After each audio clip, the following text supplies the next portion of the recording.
Nah, berarti itu juga mempertahankan saldo kas untuk kebutuhan yang tidak terduga.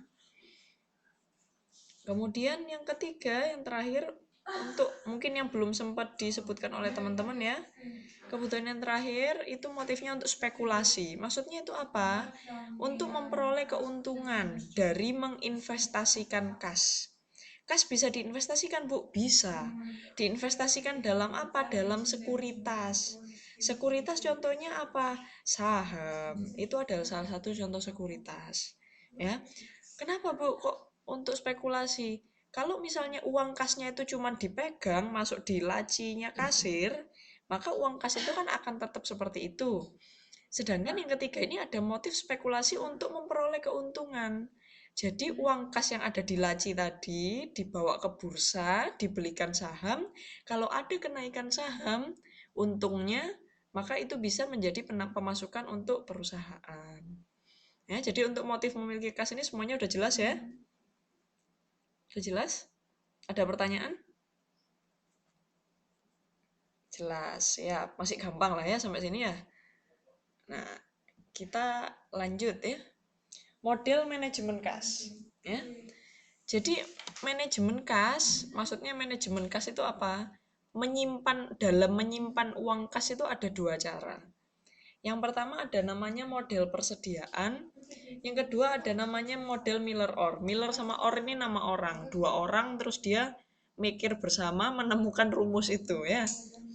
Yang banyak dipakai itu model persediaan. Model persediaan itu apa? Jadi persediaan itu kan uang kas itu sama seperti persediaan. Kalau kas tersedia terlalu banyak, ya, berarti kan perusahaan kehilangan kesempatan untuk menginvestasikan ke misalnya terlalu banyak nyimpen kas. Padahal seharusnya uangnya bisa dipakai untuk beli aset baru atau beli persediaan.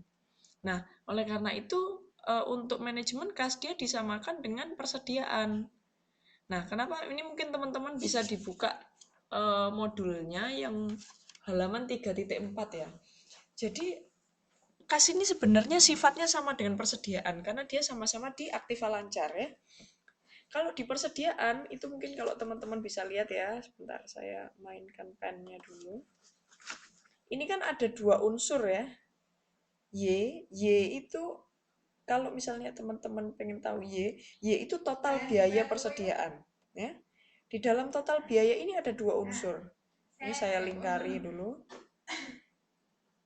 Ya. Unsur yang pertama, Q dibagi 2 dikalikan 1, itu artinya biaya penyimpanan. Terus D dibagi Q dikalikan C, itu biaya pemesanan. Maksudnya apa? Kalau teman-teman yang biasa kerja di pabrik, di bagian gudang, itu akan tahu bahwa untuk membiayai persediaan, ya, itu kan menyimpan di gudang itu kan butuh biaya. Biaya untuk yang jaga, biaya untuk listriknya gudang, itu masuk ke biaya penyimpanan. Terus yang kedua, itu ada unsur yang kedua yaitu biaya pemesanan. Ya. Ntar saya ketik dulu. Sini ada namanya biaya penyimpanan. Yang bawah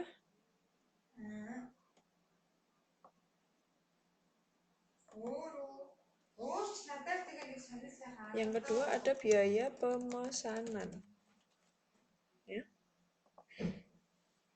Jadi biaya penyimpanan sama biaya pemesanan. Pemesanan tuh untuk apa? Pemesanan kalau misalnya persediaannya habis maka dia harus memesan lagi. Jadi kalau dituliskan dalam rumus Y ini jadi total biayanya itu ada biaya penyimpanan ditambah biaya pemesanan. Nah, ini teman-teman dulu kalau waktu SMA belajar matematika ya, itu ada namanya kalkulus. Itu nanti bisa ketemu ya setelah dikalikan, detailnya bisa dilihat di modul ya. Tapi saya nggak mengajarkan ke situ. Setelah Q-nya, jadi Q-nya nanti ketemunya seperti persamaan yang di samping ini. Q-nya nanti ketemu akar 2CD dibagi 1. C itu apa? C itu biaya pemesanan. Ya. D itu apa? D itu jumlah kebutuhan bahan.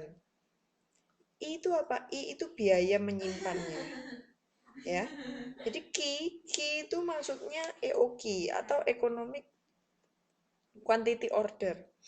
Nah, itu kan EOQ untuk persediaan ya. Tapi kalau dibagikan kas gimana, Bu? Coba teman-teman lihat yang di halaman 3.5. Ya. Di Ki itu jumlah aktiva yang harus dirubah menjadi kas. Maksudnya aktiva yang harus dirubah menjadi kas itu apa? Bisa berupa persediaan, bisa berupa aktiva tetap, ya. Maksudnya harus diubah menjadi kas seperti apa, Bu? Misalnya dijual, ya. Itu bisa. Jadi aktiva dirubah menjadi kas itu salah satunya mungkin dijual atau disewakan. Yang penting bisa menghasilkan uang. Ya. C-nya, C itu biaya transaksi. Biaya transaksi untuk mengubah sekuritas menjadi kas. Misalnya, tadi kalau saya contohnya kan motifnya motif spekulasi untuk beli sekuritas. Nah, untuk mengubah sekuritas itu menjadi uang, itu kan berarti harus dijual. Dijual itu butuh biaya penjualan juga, atau biaya transaksi juga. Nah, mungkin teman-teman bisa langsung lihat di contohnya itu ya. Contohnya di 3.5, itu kebutuhan kas tiap tahun 1.200 juta. Dan pemakaiannya tiap hari konstan. Maksudnya pemakaian tiap hari konstan itu apa? Misalnya dia kebutuhannya setiap hari 100.000, perusahaan mengeluarkan uang kas 100.000, maka setiap hari dia akan keluar 100.000. Biaya transaksi mengubah sekuritas menjadi kas 50.000. Tingkat bunganya 12% per tahun. Nah, kalau ini cuma tinggal dimasukkan rumusnya saja. Ya.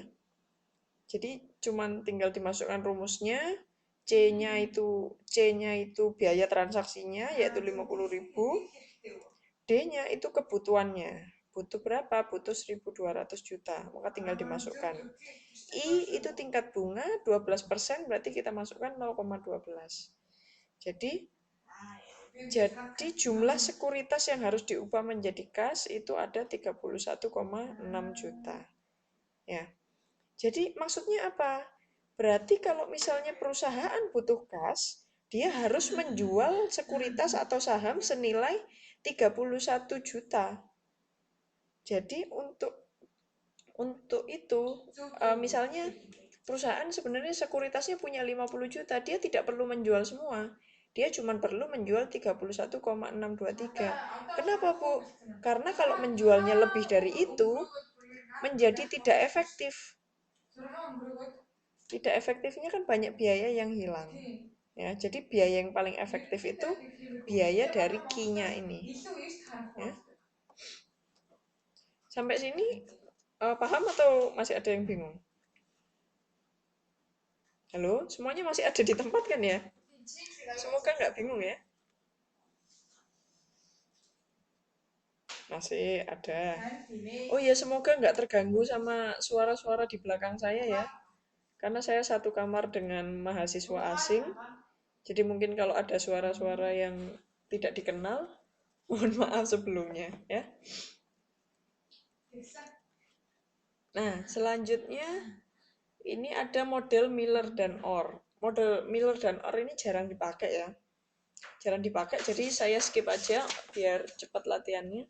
Jadi sebenarnya model Miller dan Orr ini, teman-teman, kalau model persediaan, sebentar saya tuliskan di sini. Jika kebutuhan kas konstan. Jadi model persediaan ini dipakai jika kebutuhan kas itu konstan. Sedangkan model Miller dan Orr itu dipakai jika kebutuhan kas tidak konstan. Maksudnya apa? Setiap harinya nggak sama. Kalau tadi kan contohnya setiap hari dia butuh jumlahnya 100.000 aja setiap hari. Nah, kalau model Miller dan Orr ini, kadang kan perusahaan tidak selalu butuh segitu. Perusahaan kan kadang bisa butuh banyak, kadang bisa butuhnya sedikit. Jadi pemasukan sama penggunaan kasnya itu naik turun. Maka yang digunakan model Miller dan Orr. Ya, sama tinggal masukkan rumus aja. Nah, sekarang Berikutnya portofolio investasi. Nah, ada yang masih ingat dari pertemuan pertama yang dulu saya ajarkan masalah portofolio investasi? Ada yang masih ingat apa itu portofolio investasi? Ayo, cop cop cop. Yang bisa saya kasih hadiah minggu depan. Ayo, apa kira-kira portofolio investasi? Halo, kok diem semuanya ya? Masih lupa apa udah ingat?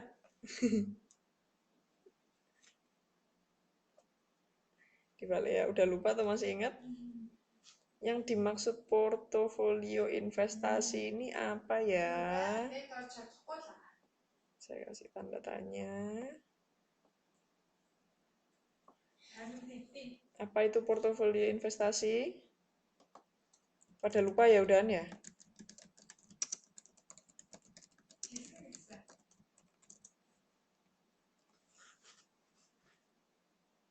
Ya.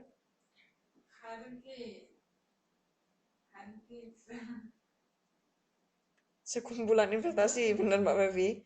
Investasinya di apa kan Mbak Fevi?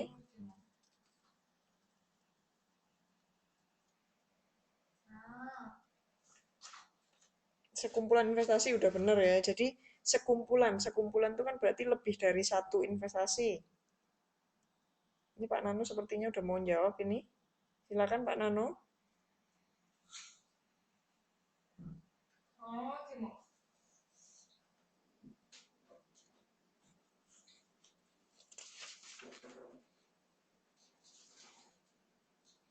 Portofolio investasi itu maksudnya kombinasi investasi ya.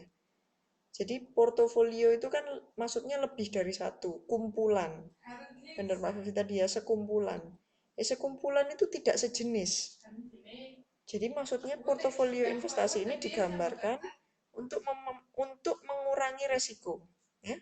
Kalau teman-teman masih ingat dulu ketika pertemuan pertama kali saya menggambarkan jangan naruh sekeranjang telur dalam satu keranjang. Ya, jangan naruh telur dalam satu keranjang. Maksudnya apa? Kalau keranjangnya jatuh satu, maka pecah semua. Jadi intinya adalah untuk mengurangi resiko. Jadi telur-telurnya itu ditaruh di keranjang yang berbeda. Sama seperti perusahaan ketika dia punya uang, maka ditaruh ke investasi yang berbeda-beda. Nah, kalau teman-teman lihat di sebelah ini, sumbu Y-nya ini, ada 200, 400, itu dana yang diinvestasikan. Terus yang sumbu X-nya itu waktunya, berapa bulannya. Nah, ini kalau teman-teman lihat sampai 200 juta, ini menggunakan deposito dalam jangka waktu 3 bulan. Nah, kemudian yang atasnya investasi pada sekuritas. Nah, kira-kira ada yang tahu nggak kenapa sampai 200 dia pakai deposito, sedangkan yang sampai 400 dia pakai sekuritas? Kenapa yang pertama pakai deposito, terus kenapa yang ini pakai sekuritas? Kenapa kok nggak bentuk investasi yang lain? Atau kenapa kok nggak dibalik? Ada yang tahu?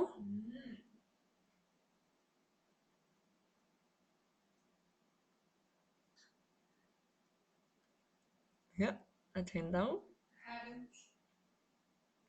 Ayo, ini mana ini? Mbak Eeng, Mbak Yunita, Mbak Muji, Pak Nano, Mbak Yulis.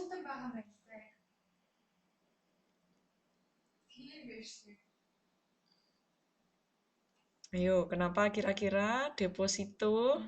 Kenapa kok kira-kira sampai 200 juta dia memilih pakai deposito, sedangkan yang 400 dia pakai sekuritas? Yuk, ada yang tahu nggak?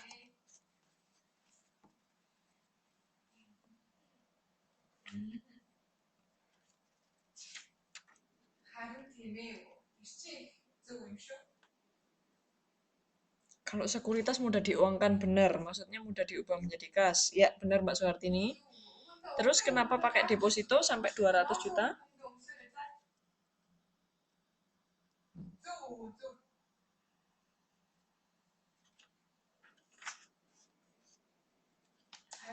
Oke, jadi saya kasih clue ya, jawabannya Mbak Suwartini